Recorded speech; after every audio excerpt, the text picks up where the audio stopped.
Now we have located the great Victor Davis Hanson, Hoover Institution Senior Fellow. Victor, welcome back. I don't know, you may have Thank heard you. If you heard some of that Jameson Greer discussion Yeah. about the China deal. You have a quick thought on that one? I want to talk about are you better off now than you were 4 years ago? Your great piece that you wrote.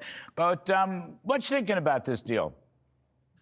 Well, I think it's a start, but I think Trump needs to realize that he's in a much stronger position vis-a-vis China than we were in January. They bet on the wrong horse in the Middle East. Their client, Iran, has been humiliated. Russia's stalling.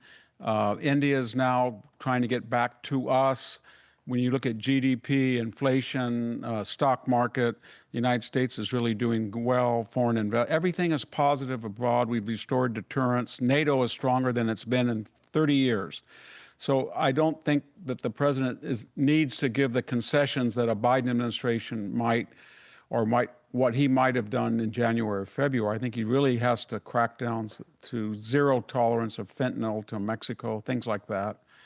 So I think he's in a much stronger position. I hope he uses that to leverage China, because they're on the losing end of a lot of things the last 2 or 3 months. Yeah, they're on the short end of the stick. And as you say, they're in a number of geographic areas around the world, including the Middle East, maybe including South America, because it looks like Mr. Trump is standing with Argentina, so that's a good thing, and going up against Venezuela, so that's a good thing. I agree with you. But the toughest one is the fentanyl commitment. You know, I keep saying this. I was there at the dinner in Buenos Aires. 2018, okay, 7 years ago. And Mr. Trump, who was, has always been totally worried about fentanyl. And he said to Xi, can you stop the fentanyl? And she said yes, and boom, 7 years later, it was still at it. That's the one that troubles me the most. That's the one where I apply trust but verify. Absolutely. Fentanyl's killed more people. You can make the argument going back a decade, it's killed more Americans than were lost in World War II. And the Mexican government is complacent. The cartels are actively involved with China. China knows what it's doing. Maybe 1 or 2% of its 300,000 students are active espionage working for the Chinese Communist Party. So we have a lot of pressure. I think that Americans got into a defeatist attitude, and everything that their carriers, their tanks, their jets, their missiles, they're all derivative of U.S. technology. And we can stop it in a minute. And they see rare earth, they see the deal with Australia, they see what we're doing in California with opening up and expanding rare earths, and they think, you know what, in 5 years, 4 years, we're not even going to have that leverage on them. So I think they're ready to, not that they're ever going to be friendly with us, or not that they don't want us to be destroyed. I do believe they feel that way, but we're in a stronger position. We should use it to our advantage right now. Every time I see the War Department blow up one of these drug cartel ships off Venezuela, I applaud. I mean, it's just such a show of strength, and it's so long overdue. And I just wonder whether we're going to go after the so-called drug factories run by the cartels in Mexico. That could be part of the whole fentanyl argument, Victor. Yeah, I think the idea is if we can stop China sending the fentanyl, and we can blow up or deter them from navigation by water into the United States, I think Trump's going to take a pause and think, well, maybe these crooked leaders, these cartel leaders in Colombia, the government is left-wing now, and Venezuela, they use drug cartel money to pay off the military, to pay off the media, pay off the opposition. And if we can strangle them, not only are we going to save American lives, but we can change the political climate in Latin and South America. I think they're right, too, and Mexico especially. So your article here, are Americans better or worse off since January? The numbers, the facts say, yes, you bet we're better off.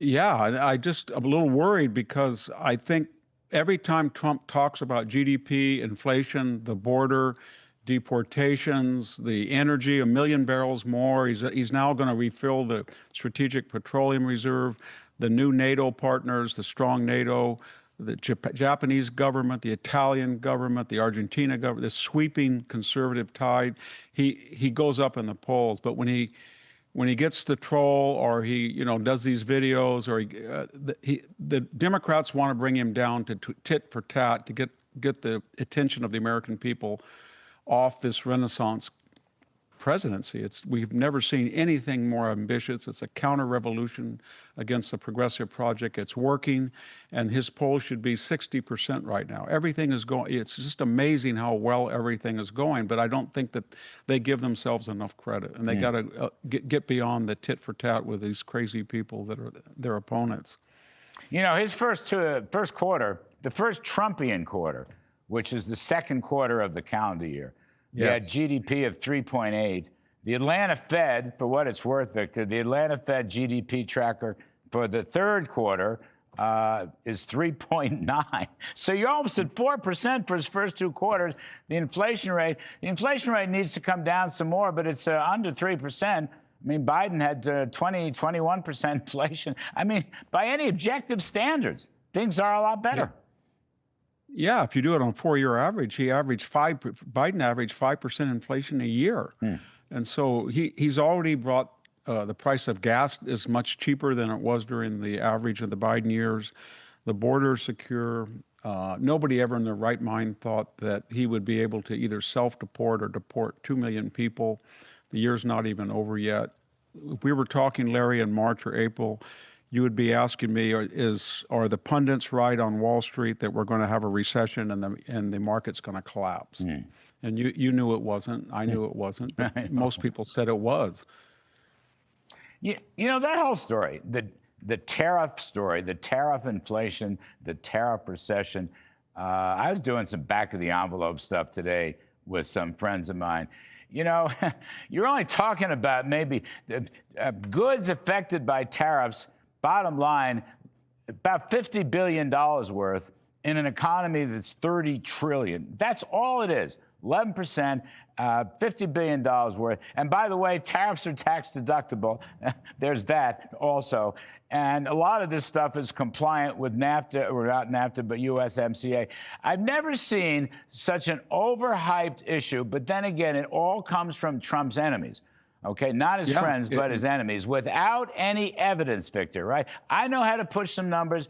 I know I'm a senior citizen. I know I've been doing this a long time, but I'm looking at the numbers, and it is a minuscule part of the whole story. It is.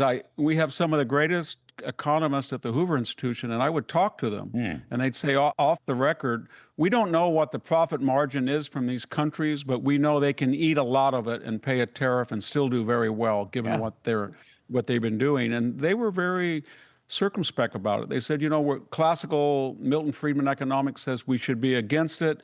But privately, they were saying, you know what, he's got a lot of room for tariffs before it's going to impact us. So I think, you know, if even half, Larry, of the 15 trillion, or sometimes it's 18 trillion, if they renege on half of the foreign investment, the figure is still staggering. We've never seen anything like 7 or 8 trillion, if that comes through. And you look at the, no, I didn't mean to interrupt, but you look at the, you know, everyone was saying it's 1930 and there's going to be a retaliatory global trade war. Just look what just happened in Southeast Asia. All these countries are playing ball and making deals with Mr. Trump. In Europe, they're playing ball and making deals with Mr. Trump. And they will in North America also when he gets around to it next year. Instead of retaliation, we're having deal making.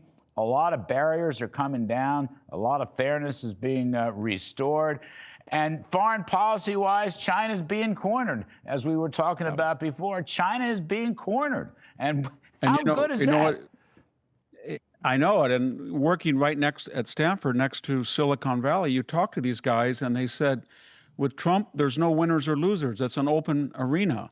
And we've got robotics, we've got artificial intelligence, we've got genetic engineering, we've got crypto, we got all these new technologies, and they're all going to be U.S. preeminence in all of them, because we got an administration that basically, kind of like Roosevelt during the War Production Board, when he finally went capitalist and said to William Knudsen and Ford, just go make the stuff and we'll keep out of it. And that's the attitude. I've never seen the Silicon Valley people so confident.